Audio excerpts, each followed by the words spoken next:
मेरी आवाज जहां तक पहुंच रही है, कटिहार के, कूढ़ा के, आसपास के इलाके के आप तमाम आदरणीय बुजुर्गों का, हमारी माताओं बहनों का, किसान मजदूर भाइयों का, दुकानदारी करने वाले, ठेला रिक्शा चलाने वाले, टोटो चलाने वाले, टेम्पो चलाने वाले, नौकरी करने वाले, बिजनेस करने वाले, दुकानदारी करने वाले, अपने खून पसीने की कमाई से अपने परिवार का भरण पोषण करने वाले आप तमाम मेहनत कश आवाम का मैं क्रांतिकारी इस्तकबाल करता हूं, आपका हार्दिक अभिनंदन करता हूं, आपको जय भीम कहता हूं। दोस्तों, जैसा कि आप सब लोगों को मालूम है, बिहार के नौजवानों और छात्रों के द्वारा बिहार में जो बदहाली है, जो पलायन का दर्द है, जो बेकारी है, जो शिक्षा, स्वास्थ्य, सड़क, बिजली, पानी की कमी है, कानून व्यवस्था की जो कमी है, उससे बिहार को निकालने के लिए एक यात्रा शुरू की गई है जिसका नाम है पलायन रोको नौकरी दो यात्रा। कांग्रेस पार्टी के नौजवान नेता और विद्यार्थी नेता मिलकर के इस यात्रा को निकाल रहे हैं। यह यात्रा 16 मार्च को बेतिहरवा गांधी आश्रम से शुरू हुई और विभिन्न जिलों से होते हुए आज कटिहार में पदयात्रा करने के बाद, कूढ़ा के इस नुक्कड़ सभा के बाद यह यात्रा खगड़िया में प्रवेश कर जाएगी और खगड़िया के बाद यह यात्रा 7 तारीख को बेगूसराय में प्रवेश करेगी। ईमानदारी की बात यह है, बेगूसराय की तैयारी को लेकर के आज मैं इस नुक्कड़ सभा में आने वाला नहीं था, लेकिन हमारी बहन पूनम जी ने कहा दिल का रिश्ता है कन्हैया जी, कूढ़ा के लोग जो है ना कूड़ जाएंगे, नाराज हो जाएंगे। हम बोले देखिए, हम प्रधानमंत्री तो नहीं हैं, मन की बात का हमको मालूम नहीं है, लेकिन दिल की बात का जहां तक सवाल है हम जरूर आएंगे और हम 6 घंटा चल करके आपके बीच में आए, आपसे बात करने के लिए आए हैं। और जब हम आपसे बात करने के लिए आए हैं तो पहली बात मैं ये कहूं, मुझे आता नहीं ना मोहतरम को मोहतरम कहना, किसी को ज्यादा किसी को कम कहना। जो कहूंगा सच्ची बात कहूंगा, आपके हमारे दिल की बात कहूंगा। सबसे पहली बात तो ये, हम आपके बीच में कोई झूठा वादा करने के लिए नहीं आए हैं। हमारे पास अलादीन का चिराग नहीं है, हमारे हाथ में जो है कोई जादू की छड़ी नहीं है कि हम घुमा करके आपका सारा प्रॉब्लम और समस्या ठीक कर देंगे। ऐसी हम कोई वादा आपसे करने के लिए नहीं आए हैं, लेकिन एक भरोसा जरूर दिलाने के लिए आए हैं। इस देश के लोगों के टैक्स के पैसे से हमने पढ़ाई लिखाई की है, हमने आपका नमक खाया है, और जब हम आपका नमक खाए हैं तो कुछ भी हो जाए, नमक हरामी आपसे नहीं कर सकते हैं। आपके टैक्स के बदौलत पढ़ाई लिखाई किया है, तो आपसे जो कहेंगे सिर्फ इतना कहेंगे कि अगर आपको लगता है कि आप अपने जीवन में किसी भी समस्या से परेशान हैं। अभी जब हम कटिहार में किसानों से बात कर रहे थे तो किसानों ने कहा कि मक्के पे एमएसपी नहीं मिलता है, धान पे मिलता है, गेहूं पे मिलता है, फिर भी बिचौलिया खरीद करके ले जाते हैं और किसान को न धान की सही कीमत मिलती है, न गेहूं का सही कीमत मिलता है, और मक्के पे तो एमएसपी मिलता ही नहीं है। रास्ते में जब हम लोग आ रहे थे आपके बीच कूढ़ा पहुंचने के लिए, दोनों सड़क के दोनों किनारे मखाने की खेती लगी हुई थी। हमने मखाना के किसानों से बात की, किसानों ने कहा कि मखाना सुपर फूड हो गया है, इतना सुपर फूड हो गया है कि प्रधानमंत्री भी मखाना का नाम ले रहे हैं। लेकिन मखाना की खेती करने वाले किसानों की हालत यह है कि उनकी गरीबी नहीं दूर हो रही है, बिचौलिया अमीर हो जा रहे हैं, मखाना अमेरिका पहुंच जा रहा है, लेकिन हमारे खाते में जो सही दाम नहीं मिल रहा है। विद्यार्थियों से हमने बात की, रास्ते में विद्यार्थी ने कहा कि डोमिसाइल के चलते बिहार में डोमिसाइल नीति लागू नहीं है। मतलब यह है कि बिहार का इंसान बिहार में रह करके उसको बिहारी होने का कोई फायदा नहीं मिलेगा, और बिहारी होने के चलते पूरे देश में उसको गाली मिलेगी। तो हमारी हालत यह है, डोमिसाइल नीति नहीं होने के चलते ना हम घर के हैं ना घाट के हैं। उसी तरह से एक नौजवान अभी चल करके यहाँ आया और कहा कि सुनिए, हम लोग वक्फ बिल के खिलाफ हैं।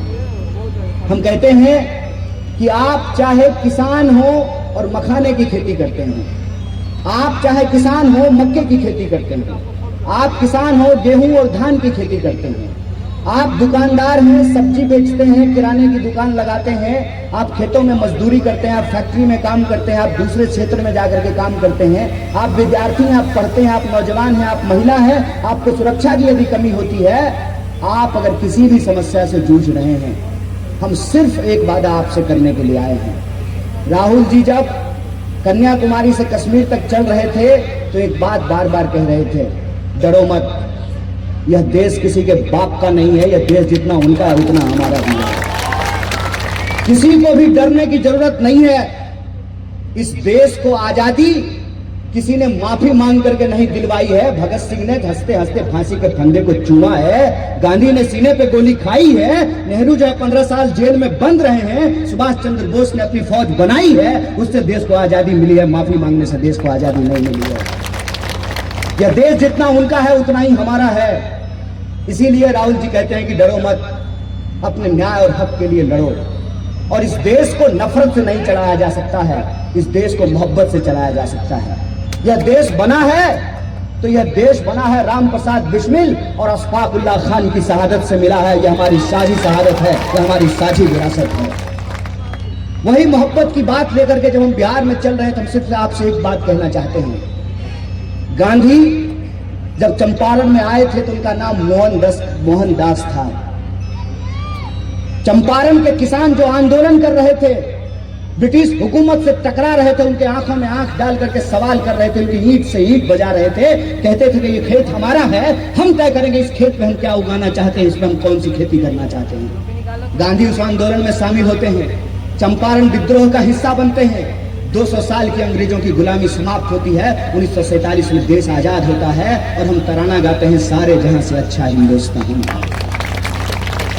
मजहब नहीं सिखाता आपस में बैर रखना, सारे जहां से अच्छा हिंदुस्तान हमारा। यह जो हमारी ताकत है, इस ताकत को आज ये कमजोर करने की कोशिश कर रहे हैं। मैं कहता हूं, हम कांग्रेस पार्टी के सिपाही हैं। कांग्रेस पार्टी के बिहाफ पे आपके बीच में खड़ा होकर के कहते हैं, लात मारते हैं इसी कुर्सी को जो इंसान को इंसान से लड़ा करके मिलती है, ऐसी कुर्सी हमको नहीं चाहिए।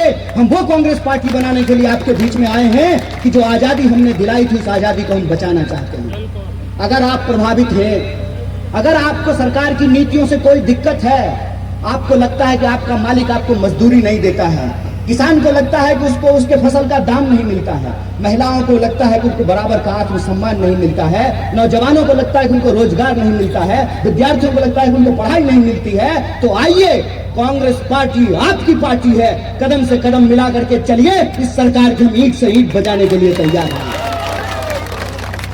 नीतीश जी कहते थे, नीतीश सबके हैं, झूठ बोलते हैं, आप सबके नहीं हैं, आप शाह के हैं, आप तानाशाह के हैं। और आपकी हकीकत आज सामने आ गई है, आपकी हकीकत सामने आ गई है कि एक सरकार जो नोटिस निकालती है कि मुसलमान इस देश में अपनी छत पर नमाज नहीं पढ़ सकता है।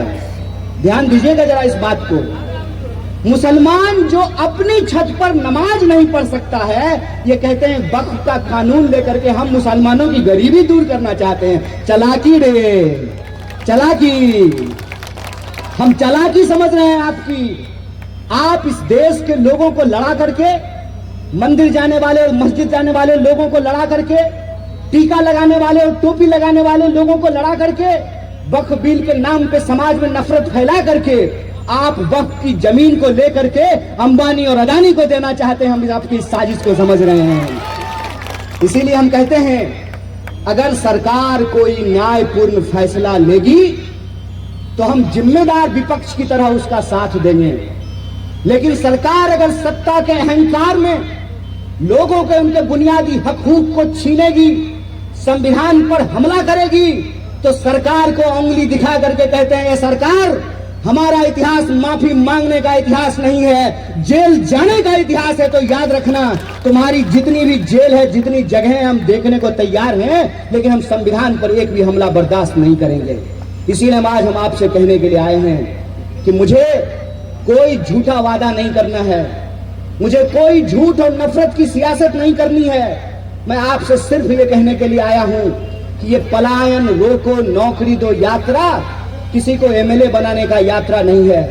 किसी को एमपी बनाने का यात्रा नहीं है, किसी को मुख्यमंत्री या प्रधानमंत्री बनाने का यात्रा नहीं है। ये इस बात का यात्रा है कि एमएलए का बच्चा एमएलए होना चाहता है, डीएम का बच्चा डीएम होना चाहता है, सीएम का बच्चा सीएम होना चाहता है, डॉक्टर का बच्चा डॉक्टर होना चाहता है। मैं पूछना चाहता हूं कि सीएम भी अनाज खाता है, पीएम भी मशरूम खाता है, जैसा का बाप भी रोटी खाता है, चावल खाता है, सब्जी खाता है, अडानी भी खाना खाता है, अंबानी भी खाना खाता है, तो उनके लिए अनाज पैदा करने वाले किसान का बच्चा किसान क्यों नहीं होना चाहता है? यह सवाल हम उनसे पूछना चाहते हैं। क्या यह देश 2-4 लोगों का देश है?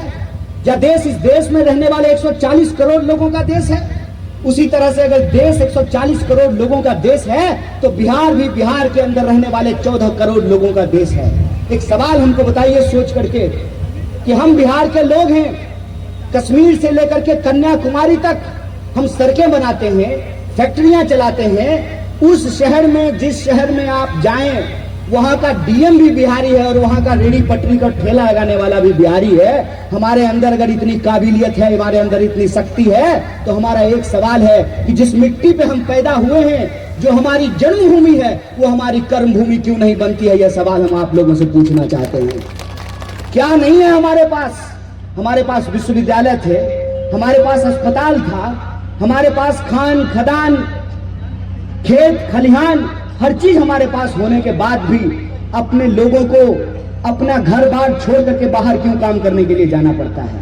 क्योंकि इस देश की सियासत ने नफरत की राजनीति की, इंसान को इंसान से लड़ाया, समाज को समाज से लड़ाया, इस टोले के लोगों को उस मोहल्ले के लोगों से लड़ाया।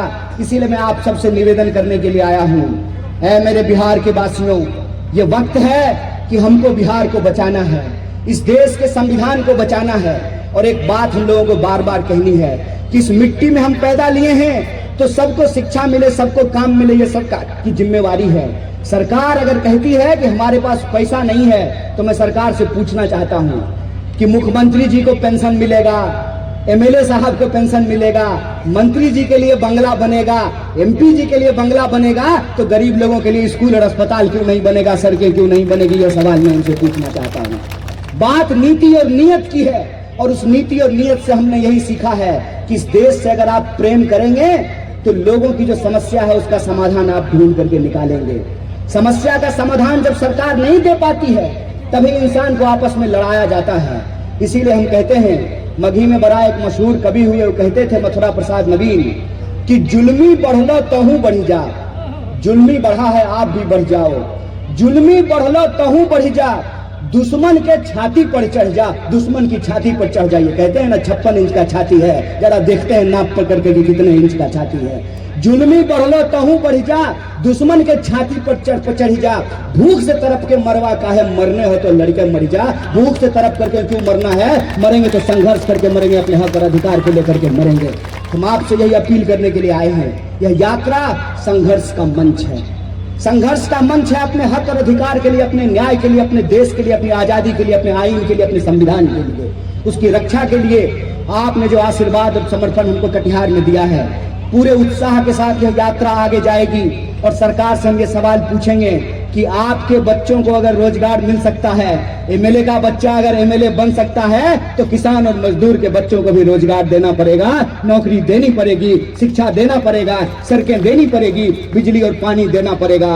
और इसीलिए पढ़ाएंगे को नौकरी दो का एक नारा है, सबको शिक्षा सबको काम, हिंदू हो या मुसलमान सबको मिले बराबर का आत्मसम्मान। और गांधी का वो विचार लेकर के हम लोग चल रहे हैं, रघुपति राघव राजा राम, पतित पावन सीताराम, ईश्वर अल्लाह तेरो नाम, सबको सन्मति दे भगवान। सबकी सन्मति के लिए हम निकले हैं और बड़े बुजुर्गों के आशीर्वाद से, नौजवानों के समर्थन से यह यात्रा कदम कदम आगे बढ़ रही है। और पटना में हम सरकार से सवाल पूछेंगे और हमारा सवाल बिल्कुल सीधा है कि साहब, आप कहते हैं कि डबल इंजन की सरकार है, डबल इंजन तो है, पेट्रोल ज्यादा खा रहा है और एवरेज बहुत कम दे रहा है।